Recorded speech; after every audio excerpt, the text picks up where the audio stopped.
Hi guys! Maayong hapon sa tanan. Ngayon lang ulit ako nakabalik dito sa 10 euro na Hawi Kiruwaka. Sobrang busy ng aking schedule. Since day off naman natin, bumili tayo ng Hawi Kiruwaka. Dito tayo sa Lahati City. And medyo mahaba na yung pila dito, but it's okay. Ayan, so pipila na muna ako dito guys. And 10 minutes na lang mag-open na yung door nila. And makakabili na tayo ng Hawi Kiruwaka. Sobrang daming tao dito ngayon guys na nasa pila. As in, hanggang dun sa likod ko. Ako yung panghuli kanina, pero meron pang mga nadagdag talaga sa pila. Yung iba, hindi na rin sila masyadong maaga nagpupunta dito. Siguro na-notice din nila na lahat naman is nabibigyan talaga. And lahat talaga is nagkakaroon ng chance na makabili dito ng waste food. Sobrang daming tao dito ngayon today. As in, mahaba yung pila guys. Sa city guys is nagtutunaw na talaga yung yellow. Yan o. Tapos medyo maliwanag na rin dito ngayon kahit 5 o'clock na ng hapon. Dati-rati sobrang dilim ito.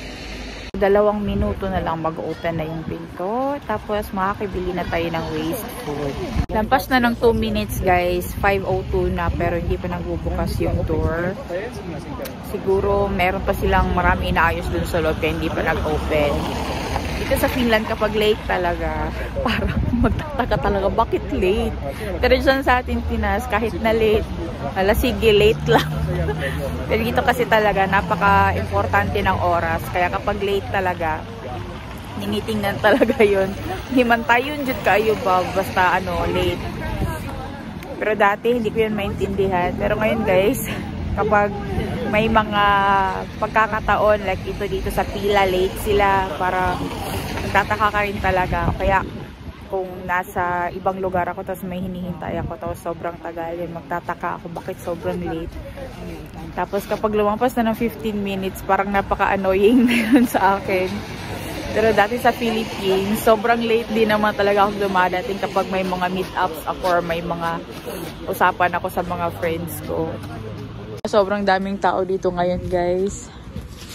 Isang bata doon sumasayaw-sayaw pa siya.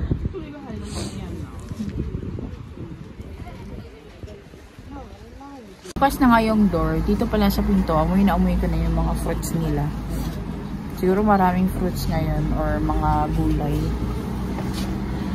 Pero sabi pala ni Nico, wag na rin akong kumuha or bumili nung sweet buns. Kasi minsan lang kami nagkakape sa bahay.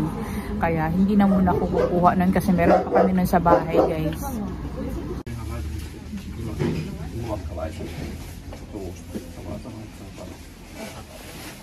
Talaga ako na sobrang daming fruits guys kasi yung apples doon boxes.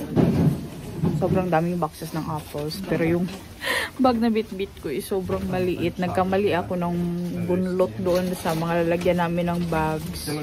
Ay na nga kami guys. Tingnan nyo naman yung bag ko. Nagkamali talaga ako ng bit-bit ng bag.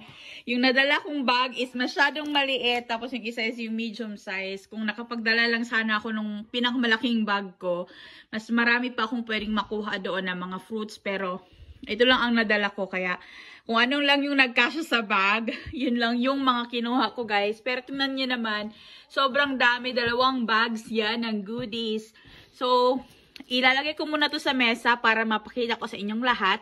Ano-ano yung mga napamili namin today for worth 10 euros doon sa Hawi Kiruwaka Paika.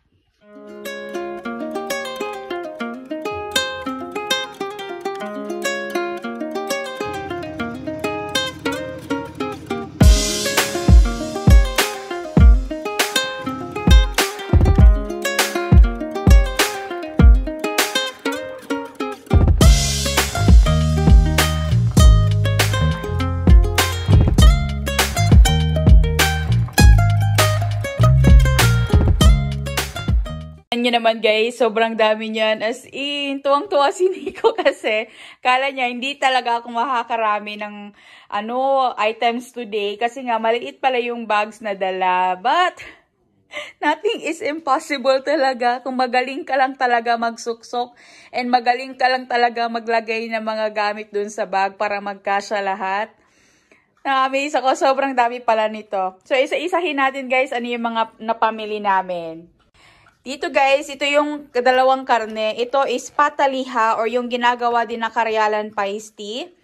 Ano ito? Pork. Pork ito siya. Tapos, meron tayong giniling dito na beef. Tapos, meron tayong pampalaman ng tinapay dito na kana filet siya or yung chicken na ham. Dalawang package yan. Tapos, meron tayo ditong mga berries. So, merong blueberries and raspberry. Merong grapes, merong green and yung red na grapes. Tapos, meron ding strawberries. Tapos, sabi ni Nico, hindi na daw ako kukuha ng matamis. Sabi ko, maliit naman to. Kasi yung tinapay kasi siya na matamis, guys, or yung mga pula, hindi namin nakakain ng agad-agad. Meron pa kami doon sa freezer. Kaya sabi niya, wag na akong kumuha. Pero nung nakita niya ito, this is very good. Kasi nga, mabilis naman kasi itong maubos, guys, kasi maliliit lang siya. Tsaka sabi ni Nico, iwas na daw kami ngayon sa matatamis. Kasi nga sa sobrang daming pagkain na nabibili namin doon, tumataba na rin talaga kaming dalawa. Pero ito nga, ito masarap ito siya, guys. Chocolate ito siya na meron siyang desiccated coconut. Masarap ito, para siyang ano ba yung parang sa Dunkin Donut nga na basta guys masarap siya, basta may chocolate tapos yan meron siyang desiccated coconut. Mga pies, mabilis namin siyang nauubos kasi yan yung kinakain namin for breakfast and dinner. Minsan hindi na kami gumagawa ng tinapay. Tapos kumuha din ako ng mga Valia Lepa or yung light bread or yung white bread lang kasi marami pa kaming dark bread doon sa freezer.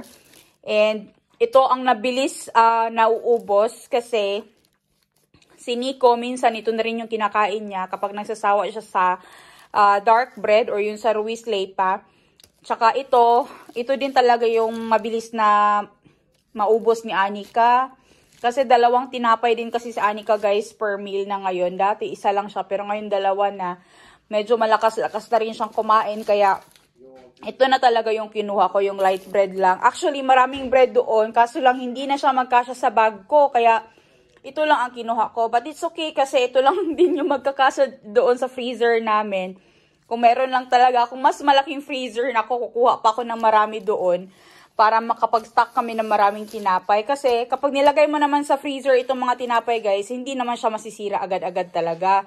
Naglalast pa siya. Kahit nga sa mga stores, meron din mga binebenta doon na mga tinapay na naka-frozen na. Tapos dito, meron tayong mga kiat-kiat, mga mandarins. Naka-mix ito, guys. Yan. Medyo na ano lang siya, nasira na yung ganyan niya. Pero actually, sa loob niyan, guys, okay pa yan siya. As in, kanang kuan lang siya ba? Iyaha lang panggawas ba? Kay kanang naingon, anak, gani siya. Mo, nang naana siya sa Haviki. Pero actually, goods pa talaga yan. Tapos yung mga saging, ang gaganda ng mga saging today. Hindi siya sobrang, hinog na hinog and sobrang lata na lata nga, guys. Sobrang sarap nito, Mas gusto ko yung mga saging na ganito kasi, pag, binibili ko doon. Kasi, medyo matagal siya na mag-overripe. Yan, so, pwede itong pang breakfast, pang dinner, pang snack. Kapag umuwi si Nico ng bahay, ang unang kinukuha niya talaga, it's either apple or saging. Kasi snack muna siya bago siya kakain ng heavy meal. Tapos first time ko doong nakakuha ng mga pizza, merong 3 Yauheliha na pizza na ilagay na lang ito sa microwave, guys. Ipainit na lang ito. Tapos, ready to go na. Masarap ito na pizza kasi yung Saarinen na brand dito sa Finland. Masarap yung mga products nila. Ito. So, ilalagay lang to sa plato. Tapos, lagay sa microwave. Goods na siya for, ilta pala or for breakfast. O kaya sa dinner naman. Ganun. Tapos, ito meron ditong Tex-Mex Lapa. Ano siya, guys? Parang taco siya na cheddar and meat yung laman nito. So, ito definitely magiging isa sa mga pagkain yan sa dinner. Tapos nakabili din ako doon ng 2 packs ng mushroom. Merong XL tapos itong Hercos Yeni na medyo maliliit. Yung XL na size. Ito yung medyo mas maliit na size nila, yung small. Timing kasi naubos na yung mushroom namin. Yung mushroom na nakuha ko doon sa Haviki parang 2 weeks ago, naluto ko na. And naubos na. So, meron na naman kaming pang mushroom. Actually, minsan, yung ganito, sobrang tagal ko siyang naluluto. Mag-try nga ako na mag-dry nito para mas matagal talaga siya, para meron kaming panghalo sa mga pasta ba. And speaking of pasta, meron akong nakuha doon na Jauheliha spaghetti. Ito, pasta ito guys na yung karne. Jauheliha is, ano ba yung Jauheliha?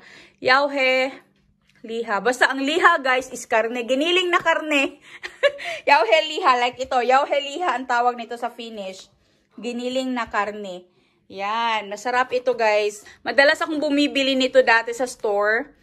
Kasi pang baon ko. Pero ngayon never na. Kasi meron naman kaming nakukuha ng mga pagkain nga doon sa Haviki. Kaya malaking tipid din talaga. Tapos dito na side, meron akong nakuha doon na quesasili. Ito yung isda siya guys na nakapreserve siya with dill and some carrots, onions and yung pepper. Actually ito guys, kinakain lang yan ni Nico na warag lanlanon lang bitaw siya. Wala siya preserved fish. Ito masarap ito siya. Pag summer, bumibili kami madalas ng ganito. Kapag nagigrill kami, masarap kasi ito guys. Lalo na kapag yuhanos, panglagay sa mga tinapay. Masarap siya. Tapos, kumuha din ako doon ng mga vegetables and herbs. Tapos, meron tayo ditong, tawag nito, sweet peppers. Merong chili. Yung malalaking sili. Tapos, merong spinach. And merong yung tawag nito, lettuce. And meron din tayo ditong puryo. Puryo ang tawag nito sa Finnish guys. Or yung leeks. Yan. So, ang gagawin ko dito sa puryo, definitely magagamit ito sa pagluto ng pataliha. And ito is, nagda-dry ako nito guys. Kasi may plano akong gumawa ng chili pepper or ng paprika na powdered. May mga na-dry na ako. And tapos itong chili guys, gagawa na lang siguro din ako ng dried nito. Ida-dry ko na lang siya. Para mag-grind ko siya. Tapos meron kaming chili na panggamit sa pagluluto. Tapos, itong spinach, pwede ko siyang ilagay sa freezer, diretso. Or, kaya gagawa ako ng salad nito. Depende na lang. Tapos, kumuha ako dito ng mga herbs, guys. Meron tayo ditong basil, oregano. Ito, oregano. Hindi na siya ganun kagandahan, but it's okay. And, itong timyami. Yung timyami, ito yung nilalagay ko doon sa mga pasta namin. So, ang gagawin ko dito sa mga herbs, guys, is ida-dry ko siya. And later on, kapag na-dry ko na siya, ilalagay ko siya sa mga container para yun yung gamitin naming herbs, yung dry herbs, instead na bumili ako. Kasi minsan, kapag hindi ako nakakapunta doon sa Haviki and wala ako mga herbs, bumibili ako sa store. So, magda-dry ako nito. Papakita ko sa inyo next time paano ko siya dinadry. Ihahang lang naman ito siya guys. Tapos warm naman dito sa loob ng bahay namin. So mga 3 days or 4 days, pag nag-dry na siya, pwede na siyang ilagay sa container. Tapos ito din, na ano lang siya guys, nalamog lang siya, naana siya o kasi malamig nga sa labas. Basta mga dahon-dahon, mabilis silang masira ba kapag nalamigan. Tapos dito na side guys, meron ditong Fatserina na biscuit. Yan o. Yan. Masarap ito guys na biscuit. Meron siyang halo na chocolate and orange. Yan. So dalawang package niyan. Dalawa. Tapos meron tayong lime soda or lime cola na juice. Product siya ng Value. Alam niyo ba bakit siya nandun sa Haviki Ruaka? Yung reason is, nagkaganyan na yung kanyang package. And ito is mag-expire ng April 14, 2024. Yan o. Pag naingon anak na gani guys, na lumping na, wala na. Haviki na siya diri sa Finland. Tapos meron tayo ditong gatas. Definitely maubos ito agad-agad. Kapag meron talagang mga gatas na galing dun sa Haviki, yun talaga yung inuuna namin na maubos. And this is lactose-tone, so pwede si Nico nito. Nakakaloka, sobrang daming apples doon guys. Kanina pagpasok ko, amoy na amoy ko talaga yung mga fruits. Yung mga apples pala yun. Sobrang dami nito guys, and enough siya for our juice talaga. Akala ko hindi ako makakuha ng marami. Marami din pala talaga yung nakuha ko. Actually, marami pa doon, pero hindi na talaga siya magkasya sa bag ko, kaya sa susunod na lang, meron pa namang next time, and makakabili pa naman tayo doon sa Haviki Ruaka ng mga pagkain. Pero yan talaga, oh, di ba nakaka-amaze? Ang dami naming pagkain, guys. Hambugira, shoot cake. Ay, nakalimutan ko pala, guys. Meron pala tayong, nakalimutan ko na meron palang 2 yogurt dito. Actually, hindi pa to expired. Ito, today siya mag-e-expire, and itong isa is sa March 27 mag-e-expire. Ito hanggang today na lang to. So, ito yung iinumin namin yan agad-agad ni Anika today. Tapos, meron ding carrots. Yan, oh. Ito pa naman yung carrots na sinasnack lang ni Anika, guys, na diretso lang siya kain. Tingnan nyo bakit siya andun sa Haviki. Kasi yung bag niya is na-open na. Ayan, oh, na-open na. Yan. Yan lang yung dahilan. Kasi natanggal siya or hindi na maganda yung packaging niya. Kaya andun sa Haviki. Kasi pag hindi na maganda ang packaging, mabunog-bunog naman na, guys. Mga anak na siya, oh. Kaya, ilabay na nila. Diba? Pero it's okay na tinapon nila kasi bumili kami doon. And sobrang napakalaking tipid ito para sa amin talaga. Diba? Sobrang ganda pa. Oh. Ay, nako. Pero ito, tinapon lang nila ito. Aya siya andoon sa Haviki kasi merong isang piraso na sira na. So, of course, ito, tatapon na natin yan. But the rest of the strawberries are still good. Oh.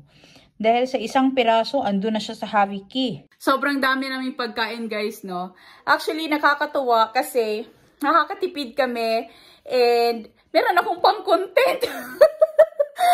Kasi, guys, nahihirapan din talaga ako minsan maghahanap ng content na kasi kung magbe-bake ako, mamumroblema ako sino ang kakain ng mga cakes kapag nag-bake ako. So, itong Haviki Ruaka, isang kakatuwa talaga kasi nako-content ko siya. As well as, yun talaga yung pagkain talaga namin dito sa bahay. And actually, yung nag-comment sa akin na mapopoison daw kami or malalason kami sa pagkain ng mga food waste. Actually, tinawanan ko lang talaga yun. Hindi naman talaga ako nagpapa-apekto. Kung kilala nyo ako, guys, about a year or so na rin siguro ako na nagwa-vlog, wala talaga akong pakialam sa mga sinasabi ng ibang tao. Kasi, I've learned things over the years na hindi ko naiintindihin yung sinasabi ng ibang tao as long as it doesn't hurt them and it doesn't hurt me. Kung ano naman yung nakakapagpasaya sa amin, lalong-lalo na yung kung saan kami nakakatipid, doon ako, bahala ko dyan sa inyo, bahala kayo dyan, kaya hindi kayo natutuwa sa mga ginagawa ko. But ito, guys, this is just a fact here in Finland na dito talaga sobrang daming food waste, and Finland is one of the country dito sa Scandinavia na may pinakamaraming food waste. Kahit pa tanungin nyo sa Uncle Google, makikita nyo yan dyan na gaano kalaki yung percentage ng food waste dito sa Finland. And ito ba naman ang hihindian ko na sobrang laking tipid nito, guys. And sobrang daming pagkain na pwede naming magawa from this one. And I'm sure yung mga fruits na yan and berries na yan na kanina pang tinitingnan ni Anika, sabi ko, wait anak, kasi mommy is going to take a video. Binabalik-balikan niya na, guys. Mauubos ito lahat-lahat. Sobrang gaganda pa nito, guys. Oh, tingnan nyo naman, oh. Oh, wala pa dyan na siya kadaot-daot, guys. Mahal ba yan yung ani sa store? I think this is like more than 4 euros yung ganito. Tapos yung mga grapes, guys, tanawara good ninyo. Nindot should kayo sa, guys, as in, I can really attest to it kasi nakikita ko naman kung paano talaga piniprepare yung mga pagkain na ganito doon sa mga Haviki Ruaka Paikka. Kahit na doon sa church, the same din, na kung may sira na talaga, hindi na nila talaga ilalagay yan. And kung meron mang sira sa loob, merong isang piraso ng grape or 2 piraso or 3 lang ang sira na pwede mo namang tanggalin and the rest of it, it's still edible. And hindi naman nakakalason. Kung nalalason ka, yung pag-iisip mo lang yung nalalason dahil sa mga bagay-bagay na hindi mo alam sa buhay. Bahala ka dyan kung sino ka man. But actually, nakakatuwa lang din na kayo din mismo, you were able to defend me. Yung ganun ba? Hindi ko naman kailangan ng tao na mag-defend sa akin kasi I will try my best na to defend myself. But you guys can also see na hindi naman ito nakakalason. Actually, hindi naman talaga ito ibebenta doon sa Havikiri Wakapaika kung hindi siya edible. Can you imagine that? Yung mga karne doon guys, kahit sa church, kung saan ako nagvo-volunteer, nilalagay yan siya sa container na kung saan nilalagyan siya ng pampalamig para hindi talaga masira yung karne. So, dito naman kasi sa Finland guys, napaka-strict ng food preservation and food storing. Kaya, yung mga karne dito na binibenta sa Haviki, nakalagay talaga siya sa container na meron talagang pampalamig. Kasi guys, nakikita ko yun doon. Hindi ko kasi magkukuha na video kasi nga masyadong mahirap. And sobrang dami nilang freezer doon guys kung saan nila sinustore talaga yung mga pagkain. And most of the stuff na binibili ko doon guys, or yung binibenta doon sa Havikiri Wakapaika, they are still good and they are best until today. Kung nilagay ko yan sa freezer, kahit pa umabot niya ng next year, hindi namin makain, hindi yan masisira kasi andun naman sa freezer. Kahit nga yung mga frozen goods na andito sa Finland na imported, yung mga galing sa Philippines, galing sa Thailand na mga isda, kahit yung mga dahon-dahon, pati kalamunggay guys, diri guys, naka-frozen na guys, ginuo ko yung juice, may yung marimar, naka-frozen na guys, as in pila na nakatuig naka-frozen, diba? Kini ba naman akong dilian? Ug dili mo, dili, bakala mo, basta kaya kami, busog ning niko, ang problema na mo ron, mag-iwas na mi og sweets, kay, aral na mo kadagkuha guys, orag nimburot sud mi, dahil aning sa Haviki ba? Guys, salamat na marami sa panunood ng video na ito. I hope you like, share, and subscribe to our channel. I'll see you next time. Remember, don't waste food. Hey, hey!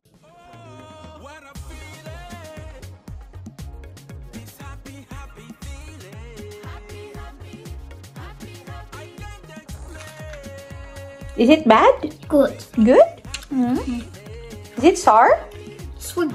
It's sweet. Diba? Waste food nila, guys. Kinakain ni Anika. Is it yummy, Anika? Yes. Diba? Tingnan nyo yung grapes, guys. Sobrang ganda. Nahugasan ko na. Diba? Tinatapon lang ito dito sa Finland. Nasa waste food ito. Pero tingnan nyo naman. Sobrang kagwapa.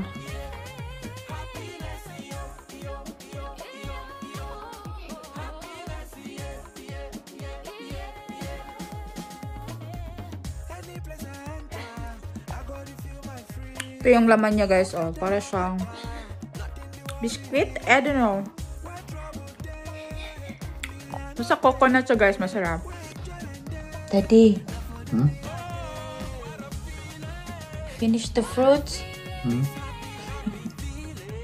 So good, right? Thank you, Lord, for the blessings. We're able to eat very good food. No. Ubus na ni Nico ang grapes, guys. You finish all the grapes? Mitä grapes? The grapes, viinirupan. Joo, 2 on vielä. No joo, huonoin. You still have some there? Oho. Se on valmis. Hyvä. They said our food is poisonous. Onko? Yeah. But it's nice to die on good food. Ubus na yung grapes, guys. Meron pa siya doon sa plato niya. Is the milk also finished, Daddy? Se on loppu. It's also finished. Joo. Oh, di pa guys, ubus na. Pero meron pa yung berries ni Anika dito. Pero yan na lang din ang natira. Konti na lang, guys. Imagine niyo kung bumibili ako nito sa store. Napakamahal nito guys. More than 10 euros yung lahat ng yon, yung fruits lang and berries. Tapos yan na lang ang natira. Ubus na ni Nico yung grapes. Diba? Are you full, Daddy? Ja. Diba?